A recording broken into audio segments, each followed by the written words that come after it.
आज की वीडियो में हम लोग साधारण ब्याज के सवाल को हल करने की कोशिश करेंगे और समझेंगे कि साधारण ब्याज है क्या। अंग्रेजी में जिसको हम बोलते हैं सिंपल इंटरेस्ट। आप लोग जब अपना फार्मूला देखते हैं कहीं कहीं पर तो SI करके उसे हम लोग प्रदर्शित करते हैं।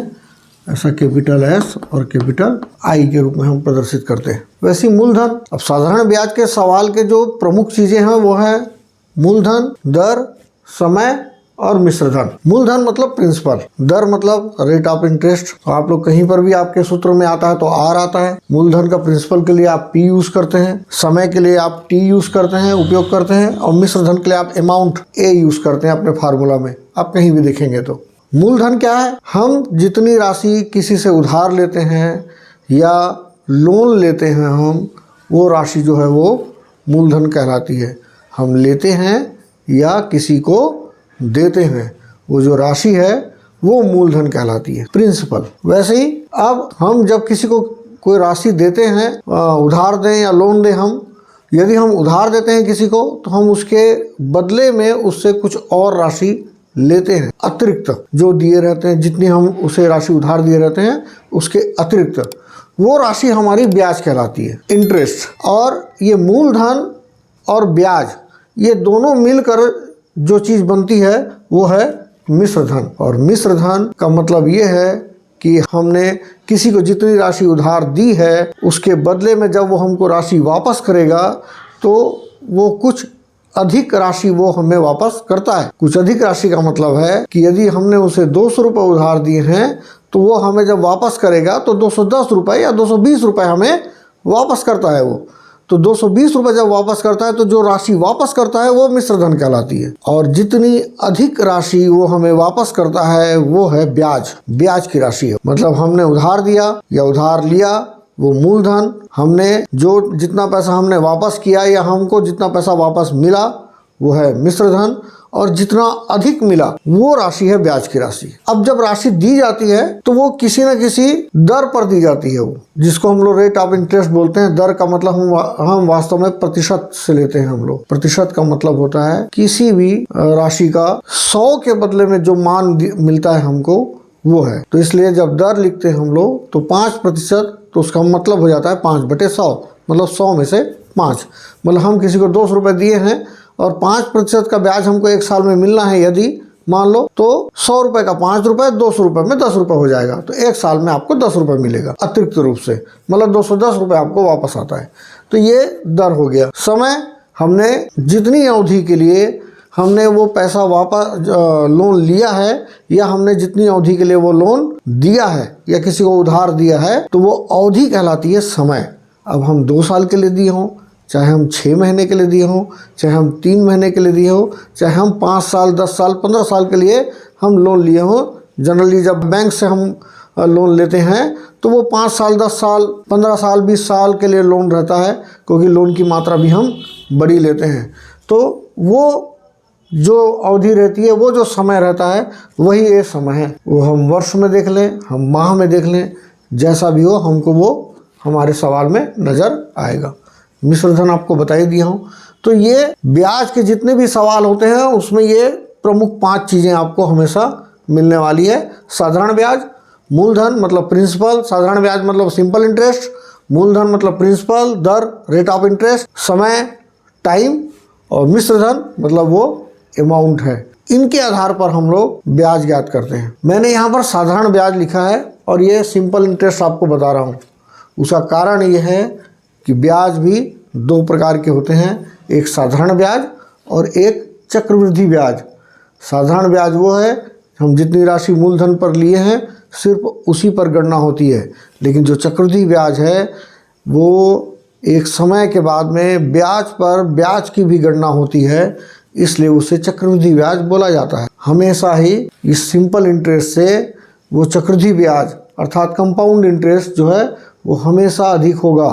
सिंपल इंटरेस्ट यदि 100 रुपये होगा तो निश्चित रूप से कंपाउंड इंटरेस्ट 100, 110, 120, 150 रुपये हो सकता है। तो ये हमेशा कंपाउंड इंटरेस्ट हमेशा अधिक होता है क्योंकि वो ब्याज पर भी ब्याज मिलता है। लेकिन साधारण ब्याज सिंपल इंटरेस्ट जो है वो सिर्फ मूलधन पर जो पैसा मिलता है हमको अतिरिक्त वो साधारण ब्याज होता है। लेकिन हम इसे आज हम पढ़ने वाले हैं सिंपल इंटरेस्ट, फिर अगले वीडियो में हम पढ़ेंगे चक्रवृद्धि ब्याज, और दोनों के निकालने के जो भी तरीके हैं हमारे पास में, जो भी विधियां हैं, उन विधियों को हम आने वाले वीडियो में हम देखेंगे। साधारण ब्याज, साधारण ब्याज के ज्ञात करने का जो सूत्र वाला तरीका है, मैं उसी पर ज़्यादा कंसंट्रेट कर रहा हूँ, उसी को आपको बता रहा हूँ, क्योंकि उसी का उपयोग सबसे अधिक होता है। तो साधारण ब्याज का जो सूत्र होता है वो है, साधारण ब्याज बराबर हो जाता है मूलधन गुणित दर गुणित समय बटे 100। यहाँ 100 जो है वो इस दर का जो हमारी प्रतिशत रहेगा हमारा, उस प्रतिशत का वो एक हिस्सा है जो सामान्यतः यहाँ लिख दिया जाता है। बीच में कुछ समय में ऐसा भी हुआ था कि ये दर की जगह के कारण यहाँ पर 100 नहीं लिखाता था। यहाँ जब आप प्रतिशत लिखेंगे तो वो प्रतिशत जब टूटेगा भिन्न के रूप में तो 100 अपने आप यहाँ पर आ जाएगा, लेकिन सामान्यतः लिखते हैं जिससे कन्फ्यूज़न ना रहे इसलिए।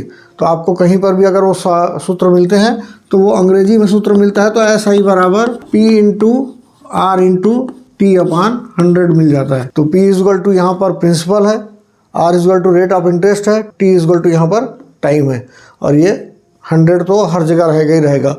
और ऐसा ही जैसा मैंने पहले बताया था, सिंपल इंटरेस्ट का शॉर्ट फॉर्म है, सब शॉर्ट फॉर्म के रूप में लिए जाते हैं। जब भी हम ब्याज के सवाल बनाएंगे तो जब भी आप बनाते हैं तो सूत्र लिखने के पहले आपको उसको पूरे सवाल का जो भी राशि दी हुई है, जो भी चीज़ें दी हुई है, उसको आप अपने कॉपी में नोट कर लीजिए, हमेशा लिख लीजिए। ये सबसे अच्छा तरीका होता है। या तो आप सूत्र के बाद लिख लीजिए या सूत्र के पहले लिख लीजिए। तो एक सवाल मैं ले ले रहा हूँ अपनी तरफ से इसमें कि 2000 रुपये का 24% की दर से 2 वर्ष का ब्याज ज्ञात करो और साथ ही मिश्र धन भी ज्ञात करो। तो 2400 रुपये का बोला है, मतलब वो मूलधन है। कभी भी जब मूलधन वाले सवाल आते हैं और सीधा सीधा आपको ये नहीं बोला है कि इसने इतना उधार लिया या उधार दिया, तो आपको पता नहीं चलता है कि वो मूलधन है कि नहीं है। तो जितने रुपए का या इतने रुपए पर अगर जब भी बोलता है तो वो मूलधन की राशि होती है। सामान्यतः सवाल में इस तरीके का ही शब्दों का उपयोग किया जाता है। जैसे इसी सवाल में लिखा हुआ है 2000 रुपये का मूलधन हो गया 2000 रुपये, 24% की दर से बोल दिया है तो दर बराबर हो गया 24%, और 2 वर्ष का बोलता है 2 वर्ष का ब्याज ज्ञात कीजिए, तो समय बराबर हो गया 2 वर्ष। ये तीनों है, आपको ब्याज ज्ञात करना है, मतलब साधारण ब्याज आपको ज्ञात करना है तो आप साधारण ब्याज को भी लिख लीजिए प्रश्नवाचक चिन्ह के साथ, ये आपको ज्ञात करना है। और अब अपने सूत्र में आप इसे पूरा फिट कर लीजिए।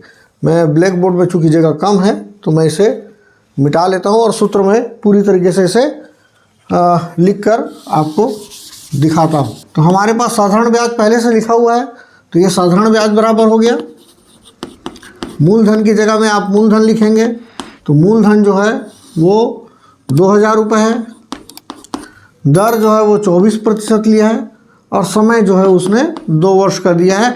100 हमारे फार्मूले में, हमारे सूत्र में है। तो साधारण ब्याज बराबर हो गया 2000 गुणित 24 गुणित 2/100, अर्थात 2000 इंटू 24 इंटू 2/100। अब आप इसे सॉल्व करने जाते हैं तो एक तरीका ये रहता है कि आप पूरे को गुणा कर दीजिए और फिर 100 से भाग कर दीजिए उसको।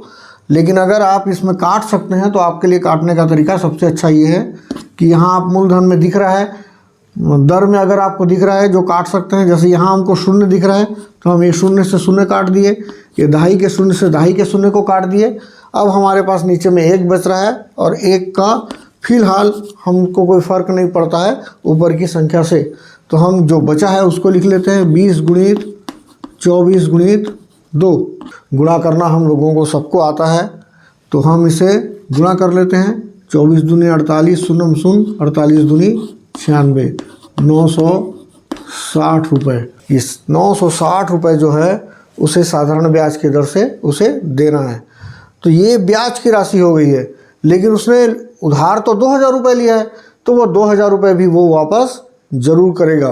तो जब वो वापस करेगा तो उसकी राशि क्या हो जाएगी, वो है मिश्र धन। जितनी राशि वो वापस करेगा तो मिश्र धन बराबर हम बोल सकते हैं मूलधन धन ब्याज, क्योंकि मूलधन के साथ वो ब्याज को वापस करता है।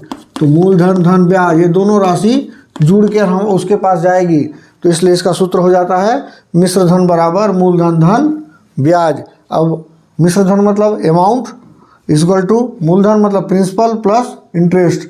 तो जनरली हमारे पास में आ जाता है ए इक्वल टू पी प्लस आई, ऐसा लिखे रहता है। तो अगर लिखना है तो वैसा भी लिख सकते हैं आप, ए इक्वल टू पी प्लस आई। सामान्यतः इंग्लिश मीडियम के प्रश्नों में ये ऐसा फार्मूला रहता है। तो ए इक्वल टू पी प्लस आई। अब पी हमारा है 2000 मतलब 2000 रुपये। कोशिश करिए 2000 रुपये पूरा लिखिए यहाँ पर, वहाँ पर उसकी इकाई है रुपए तो ज़रूर लिखिए। और ब्याज है 960 रुपये, तो ब्याज 960 रुपये मतलब इंटरेस्ट जो है वो 960 रुपये है। 960 आप 2000 और 960 को अब ऐड कर सकते हैं, जोड़ सकते हैं कहीं भी रफ कार्य में। इसको अच्छे से और जोड़ के लेके देखेंगे तो आपका आएगा 2960 रुपये, 2960 रुपीज़। तो ये है अमाउंट की राशि, ये है मिश्र धन। तो आपने ब्याज भी ज्ञात किया है, साधारण ब्याज, और मिश्र धन भी ज्ञात किया है। ये तरीका है साधारण ब्याज के को ज्ञात करने का। साधारण ब्याज के सूत्र से ही चूंकि मिश्र धन ज्ञात किया जाता है, इसलिए मैंने इस सूत्र को आपको बताना जरूरी समझा है कि ये आप लोग के छोटी कक्षाओं में है भी है, और इसके बाद जब आप आएंगे तो चक्रवृद्धि ब्याज में आएंगे। तो जब चक्रवृद्धि ब्याज में आएंगे तो भी आपको ये सवाल आपको नज़र आएगा।